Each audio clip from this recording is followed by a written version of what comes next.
right. Well, happy Friday, everyone, and welcome to another future focused weekly update where we are keeping you ahead of the curve at the intersection of business, technology, and the human experience. I've got 5 updates again. I joked about it in my comments last week that, every week I go, well, maybe this week I'll be quiet and I won't have that much to talk about. But that, as it stands today, that is not the case. So anyway, one quick request, as I made last time, if you find these helpful or if you enjoy it, first of all, please share along things that you're curious or you'd like my input on. I always enjoy engaging with folks. I've got a couple of those this week. Also, if you find these helpful and you have not, it always helps me and helps others to find this stuff if you would toss a review or a rating on whatever platform you consume this from, just to help to get the message out. All right, so it is March 8th. The 5 things I've got. The first one is a little bit on a lighter note, but it, I think still kind of brings some of the bigger questions in. If you didn't see it over the last week, there was this viral image that was floating around on Twitter of just a throwback to the 80s of a dude smoking cigarettes in McDonald's, and it went all over the place. And then it turns out this whole thing was a deepfake. It was a fake image. It was completely AI generated, and it caused quite a stir with things. Now, my point in talking about this isn't so much to draw a ton of attention to the item itself, so much as some of the bigger discussions that went on with it. Now, looking at the picture, if you just quickly glanced at it, I can see where you would think it was real. But if you actually take a little bit of time to look at it, you would start to go, something doesn't quite look right with it. There's, he doesn't really have wrists. When the way his hands, he's holding something is a little strange. So even some of these patterns that we start to pick up with how AI does things differently than anybody really does in real life are there. So if we look closely at it, you would start to see this. But with some of the discussion that it's really circulated, and I think this is an important discussion to have, is how often do we not take the time to look at things? And while this may be innocent, you start to go, well, what if somebody had done this with something that was less innocent and a less comical, dude with no oh yeah, that was the other part. Just I'm reflecting on this. I actually have the image up here to remind me of it. It's hilarious because he's got shirt sleeves. I actually go look this thing up and you'll probably get a kick out of it just in general. Look, it's like one of those, I think back to I can't remember what the book was, like the Scholastic book where there's like a picture, like find what's wrong with this picture. And I'm actually curious how many things you can find. But the one that made me just laugh when I looked at it, that I immediately went, this is totally AI, is he's got a white t-shirt on, at least at first glance. So you look at the sleeves and you're like, oh, he's wearing a white t-shirt. But then you look and you're like, but he's showing chest hair. So how is this dude? He's magically wearing sleeves that come up over his shoulder, yet nothing in the middle. And so again, there are these indicators of that, but it actually takes some time. And I think you'll see if you look at this picture, once you know it's AI, you start to see it. You're like, why does the guy behind him look like an alien? Like, why are his hands like that? Why is the Coca-Cola logo so weird? You start to see it. Why is his hamburger cut in half? There's all these things. But if you were just to glance at it, you would go, aha, funny picture of a mullet in the 80s. And I think this goes back to the bigger point that is going to be so important. I've talked a lot about the fact that I see us moving into the age of distrust potentially, but also what it means for how we change our pattern of behavior. And I look at the current patterns of behavior we often see, which is we see or hear something and we immediately react to it as though it's 100% true. And we just go before actually taking the time to go, hang on a second. Let me take a deep breath. Let me calm my amygdala reaction and actually go, hold on here. Like, what's really going on? And is this true? Is this accurate? And so while a 1980s deepfake of a dude smoking a cigarette in McDonald's may be harmless, it does drive the deeper question of, yeah, but when is it not harmless? And maybe how could even this innocent image be used in a way, and why it's so important that as we move into an age where we can literally manufacture reality with technology, we need to be so much slower to react, more discerning in the way we approach things. And so while this light video, and again, or this light trend, which again made me chuckle. I chuckle every time I look at the picture because it just more things jump out at me. It's like you finally found the 18th thing in the what's wrong with this picture. There is a serious underlying tone to this of, hey, this is just a prime example of why we need to be so much more careful as we move into 2024 and beyond to avoid. I just think of you follow this thread too far and you can start to go down a path very quickly. So that's just, again, a call out to people who listen and watch this, just to be so careful when you read, because again, any content, you read it, it might be completely manufactured. You see it, it might be completely manufactured. You even watch a video, it might be completely manufactured. And so we just need to be careful and discerning, because the technology is not going away. It's an inevitability, but how we respond and the behaviors we need to change to live in a world that's like that are critical. So I will end with that. But again, I know the tech companies are doing some things to try and crack down on this. Google recently announced they're going to be trying to implement some additional technology to cut fully artificial content out of its search results, things like that. So I think we're going to see some efforts happen on a larger scale, but I think more importantly, we just need to, on a personal level, say, hey, what am I going to do to not get sucked into this? So I'm going to need to flip away from this in my notes. Otherwise, I'm just going to keep chuckling as I look at it. All right, let's shift gears over to fairly big announcement, I think, in the generative AI space. If you've not been following Anthropic, they're another generative AI platform, similar, competing with OpenAI, competing with Google and their Gemini product. Big announcement this week as Cloud 3 was released, which is their latest version of this. And Amazon, AWS specifically, has made the statement that they're going with Cloud. They're going with Anthropic's generative AI thing. Now, if you are not familiar with it, it's definitely something worth checking out if you use generative AI, which you probably do. And maybe you're looking at like, hey, which tool should I use? It's a pretty powerful thing. There's 3 different modes to it. There's Haiku, Sonnet, and Opus, similar to OpenAI. I've toyed around with it.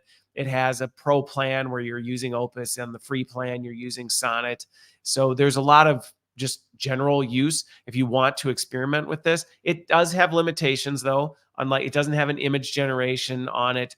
But what's interesting about this new one is Opus, their highest tier of this, is just crushing OpenAI and Gemini in benchmarks around some of the key data, like graduate level reasoning, problem solving, math, coding skills are just really high. I'm taking a look at kind of some of the charts here, the way it does Q&A and things like that. So you're going to see it's different flavors of this. It is more expensive. So if you're asking the question, well, do I use OpenAI? Do I use Gemini? Do I use Anthropic's? You're going to have to kind of evaluate what is your use case. What's interesting though about this, because I was talking to somebody about this week and they just went, I'm just a little bit fatigued in trying to navigate all these different Gen AI platforms and all these different ones out there and what to use. And honestly, to me, it brings back a lot of memories of the early days and even honestly, the current days of PCs, where you had the Intel AMD debate, and every new processor chip that came out, there was this big debate. Or with graphics cards, it was, are you this or that? And are you an AMD person? Are you a Nvidia graphic card user? And, they're always running these high-end benchmarks. And I will tell you, it can be extremely overwhelming. And I get that. So if you're not someone who's highly technical or really just geeking out on this, should everyone just be thinking, oh my gosh, I just need to, learn this brand new generative AI? It honestly, I've used it fairly extensively. It works just like any other Gen AI platform. So to the average user, if you're watching this or listening to this and you're thinking, oh gosh, do I need to pick up a new tool or pick up a new I'm just exhausted. I honestly, even looking at the benchmarks in this, unless you're doing really, really, really complex stuff or doing some pretty heavy enterprise stuff with generative AI, it's not necessarily, I think, should be something that you need to really get spun up about. Now, my personal experience with it is I actually really like the more human feeling you get from interacting with Anthropic's generative AI platform. So if you do work with generative AI platforms and you feel like maybe it's not quite getting you what you want, or you feel like it's very robotic in its responses and you want something with a more of a human touch, uh, it may be something that's worth checking out and worth kicking the tires on. But again, if you're doing anything with image generation, or if you're trying to do some other functionality, you may go, well, it doesn't do that. So now do I need a subscription to this and ChatGPT? Honestly, for the average user, I would say it's probably not worth it. But it is going to be interesting to see where these things shake out, because similar to you had the BlackBerry, and then Apple came out, and then you had Android, and then the Windows Phone, and you had all these different competing platforms. It is going to be interesting to see which ones stand the test of time. I mean, I definitely don't think Google's going anywhere. OpenAI is not going anywhere. I think Amazon AWS going on to Anthropic, and the fact they're ahead of the mark in all their benchmarks definitely puts it on the grid. And they've been on the grid for a while, so it's not like it came out of left field, but its latest release is crushing it. But I think we're going to see the same thing. OpenAI is going to come out with another thing, and they're going to boom, their benchmark numbers are going to be up. And then Gemini is going to push it, and then their benchmark's going to be up. So I think this is just that natural competitive cycle that we're going to see, that again, you're going to have to figure out what is your use case, and then how do you do that. So what I think this gets at, though, is similar to the previous one. Instead of getting so wrapped up in the hype cycle of, well, and not be asking the question, well, which Gen AI platform should I be using? Instead of doing that, it's worth slowing down, taking the time to evaluate, well, what am I really using this tool for? Because if I'm using it for, let's say, coding, all right, then Anthropic's 85%, rating on their coding skills is significantly different than GPT-4's, 67. But again, are you going to notice it? I don't know. And I'd actually be curious from folks who are listening to this or watching this, reach out to me. I'm curious what your take is on it. I've actually used Gemini Ultra, Gemini Pro, GPT-4, GPT-4 Turbo, Cloud 3, Opus Sonnet, and Haiku. I mean, again, I personally, in my experience, do not see just this mind-breaking difference between them. The one big one for me, though, is I did really feel like Anthropic, it did feel like you were interacting more with a human, and just the way it uses language, the way it interacts with you, things like that. So, but again, curious what others think and feel on this one. All right, next up, if you have not seen this, this came out of Princeton this week. So there, and this is a throwback to the Spice Girls, the two become one. You've heard me talk about the fact that power consumption, and where is all the energy going to come from to power these more advanced, these higher powered AI platforms, and just the massive load that goes into this. Because even going back to these now AI video production capabilities that are coming into this requires massive amounts of power for these things to do this, to power these chipsets and all this other stuff.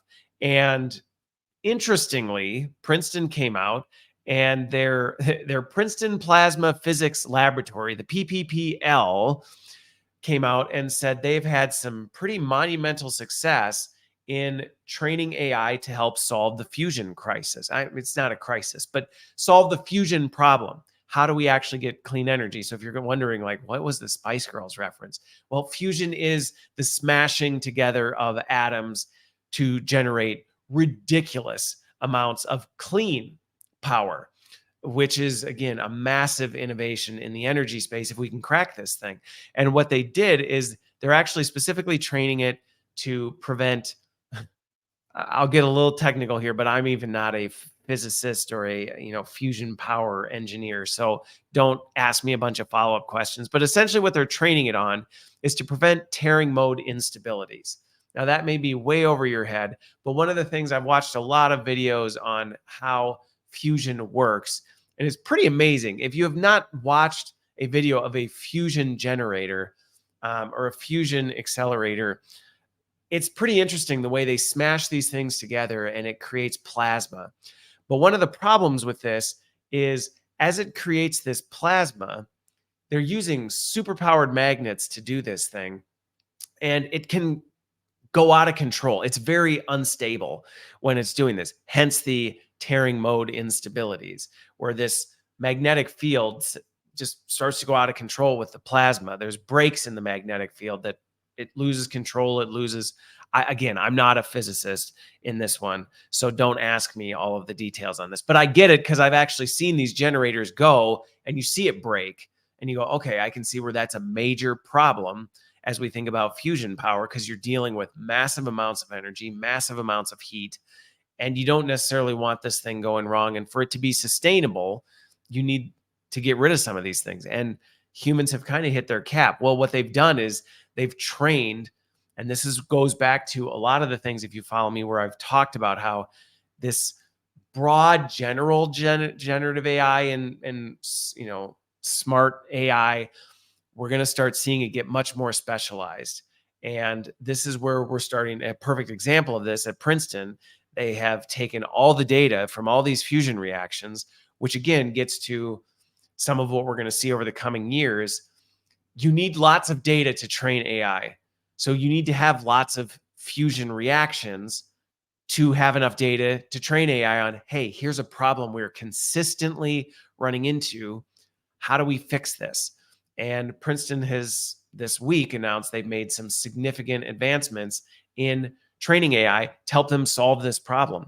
So I said at the beginning of this year, might we see sustainable fusion power in 2024? As far as I'm concerned, following this, it's still a bit of a long shot. I don't think you're going to, have a fusion generator in your backyard. Well, no, I know you're not going to have a fusion generator in your backyard this year, but this is a huge step in fusion power and clean energy, which is really exciting if you're following this, not only because of our demand for energy and our growing demand for energy, but how inefficient and messy energy is. And it's just kind of mucking up the planet. And even our clean energy that you see where you go, oh, well, what about solar? What about wind? What about water? There are trade-offs with this stuff where you go, yeah, and you got to put these giant wind turbines up on a hill, and you got to build these massive solar panels and stick them all over the place. You got to build big dams to block up the water and spin these turbines. I mean, there's a lot of things in fusion. I won't say it's perfect, but it definitely eliminates a lot of these things. So I will be continuing to follow what's going on at the fusion zone. But again, exciting announcement. If you didn't see it, it'll be interesting to follow where we go with this through the rest of 2024. All right.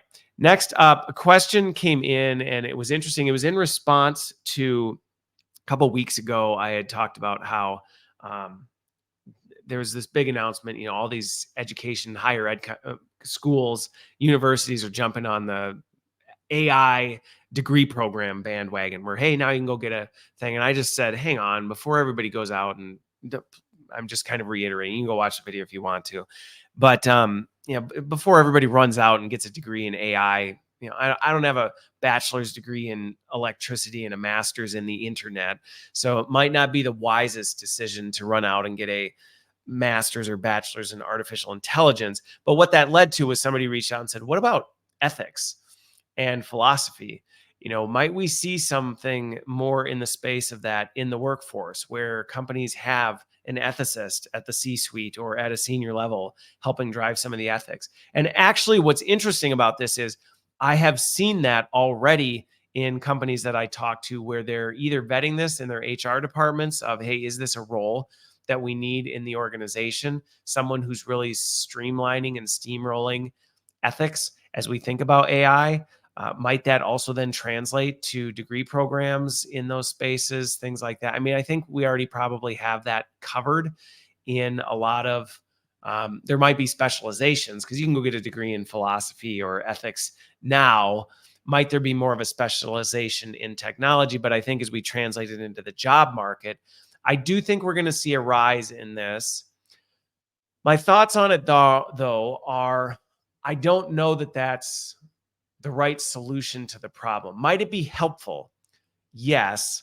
But I think about other things like just because you have a chief diversity officer or a chief compliance officer does not mean that you run an ethical, a compliance driven company or that you have diversity mapped. And in some ways, I actually, with this one, like many other ones, I actually think you run a risk if you have a C suite ethics officer. What you can inadvertently do is create a culture where people go, yeah, that's their responsibility. I'm going to wait for them to make the call on this instead of everyone seeing this as you are individually responsible, and we all need to be individually responsible and accountable for ethics in the decisions we make around technology and the decisions we make in a lot of things.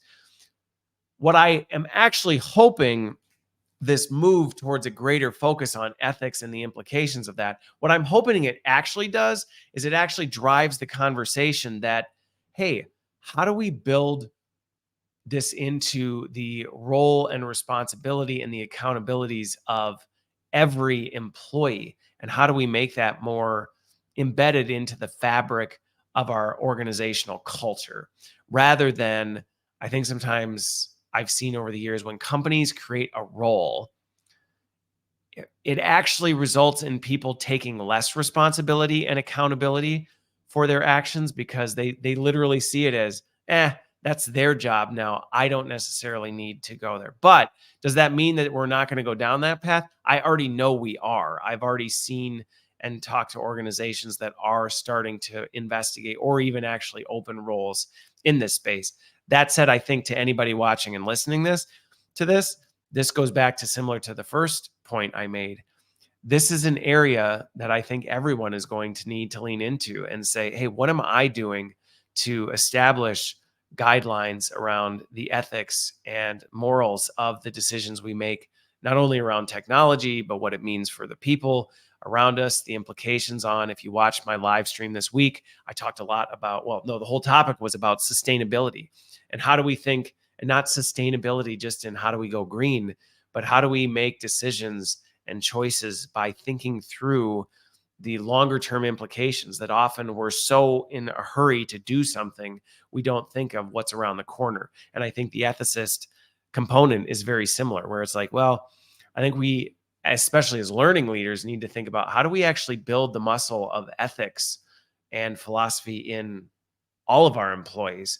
And how do we, as higher education professionals or K-12 educators, how do we do that? How do we, as parents, start to instill a greater value of that in people instead of seeing it as something you subjugate or delegate off to someone else to think of? But might there be roles in the corporate sphere where this becomes a bigger thing? I absolutely know that it will. So hang on one second here. All right. Anyway, so that's my response to that. I think we are absolutely going to see a rise in that potentially. I actually think it's not going to be enough, and I actually think it may cause unintended consequences. So if you are a leader, senior leader listening to this, considering this, going, hey, do we need to have a chief ethics officer? Maybe it might be helpful, but I would think it through and think through, does it fit into your existing ecosystem? But then also, how do you actually build that into the ethos and fabric of your organization? All right.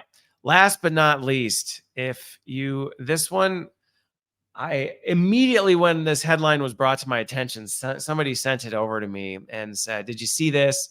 The University of Arkansas came out with this, I don't know if you call it a study or whatever, but they did a thing where they said, hey, look at this. AI beat humans in this creative test. They did this big test. They pitted generative AI against, I think it was 151 students or something like that, graduate students. I can't remember the specifics of it, but it was at the University of Arkansas. And please, no jokes about Arkansas if you listen to this. I mean, again, but But what it was they pitted AI against machines. And what do you know? The machines won. And the second the person sent me this headline and the thing they had sent was, does this change your perspective, or what do you think about this? Do we need to be more concerned about AI taking on more of humans' responsibilities? And the second I saw the headline, I thought, this is a clickbaity headline. I guarantee underneath the surface of this, when you really break it down, you're going to go, yeah, of course AI beat it based on the test. It was a rigged game.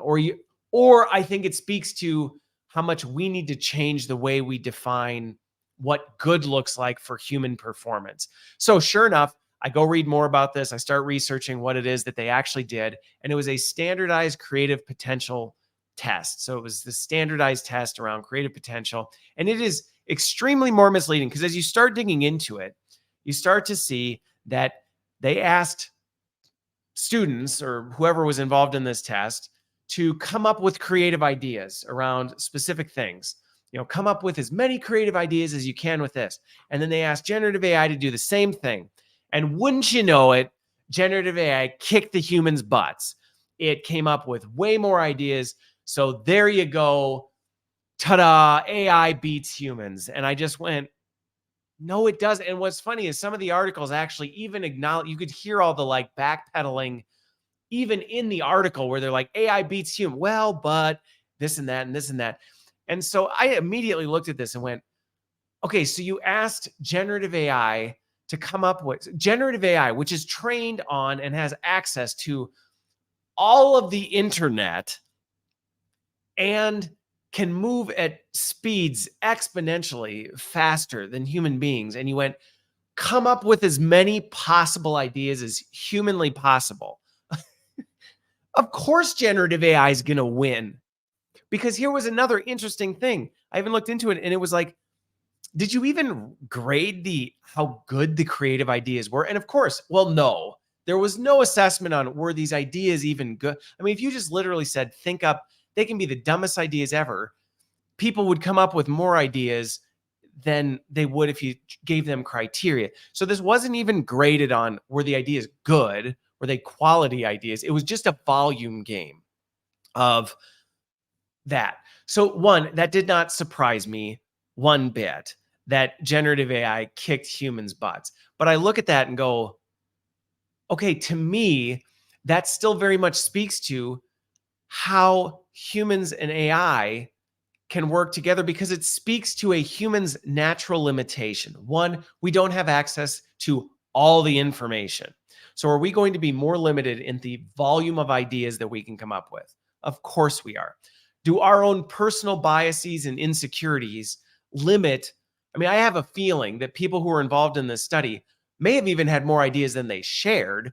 But again, because of their own personal biases, their own just inability to just like a sociopath, just spew things out, kind of going, well, I don't know, here you go.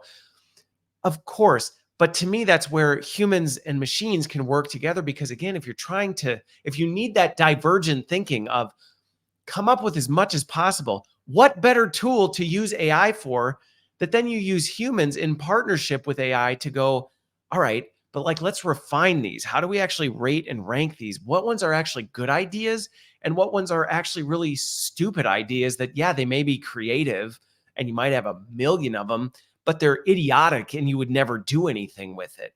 And so to me, I look at that and go, yeah, there's absolutely a world where AI and humans work together, even in this idea of coming up with creative ideas. The other thing that, and I know I'm a little amped up about it, but this is where these headlines sometimes fire me up, because I'm just like, this isn't helpful to people when you put out a supposedly academic paper, academic study from a university saying machines are beating people. And you're like, ugh, it's not even anyway. But the other thing with this was, so not only was it grading it on, not looking at this, but now I completely lost my train of thought because I am so frustrated about these kinds of things. But again, I think my biggest point, I'm sure I'll remember it. I think my biggest point with this is, don't read these headlines and think, oh my goodness, this is the end for humanity. The machines have beat us in everything. What is even the point of it? Oh, that's what it was. What is even the point of this? Little like bottom subtext in this article was, by the way, the AI requires prompting for all of this stuff. So even the ideas that it came up with, it required a human to prompt it with a creative prompt to get it to do this thing. So and I know I'm going to get the folks that are like, well, once we get to the point of AGI, it can just know what it needs and all this other stuff. But I've seen this. AI is not good with just by itself coming up with anything. And so again, don't read these headlines and panic and freak out and think, oh my goodness, AI has just completely annihilated us in everything. And oh, now it's taken creativity. What's left for us? It is not what you see on the surface. And in every situation I've seen where AI is fantastic, and I can understand where people may see it as a threat, in all of those situations, I always see a way where it's better with people involved. And there's always some role that humans play, albeit that role is changing. So I'm going to close with that to hopefully leave you encouraged with the fact that despite a headline that may have you panicked, there's no reason to be. However, at the same point, it does speak to the fact that, you know what, we are going to need to adapt, and we are going to need to change, and we are going to need to figure out how we all work together in this space. So those are the big 5 for me this week. Thanks again for listening. Hopefully you find this helpful in making sense of this crazy space and navigating everything. And I will continue to do that. So please send things along. It gives me some fun food for thought during the week to reflect on and think about. And I will be back with this next week. We will see you on the other side.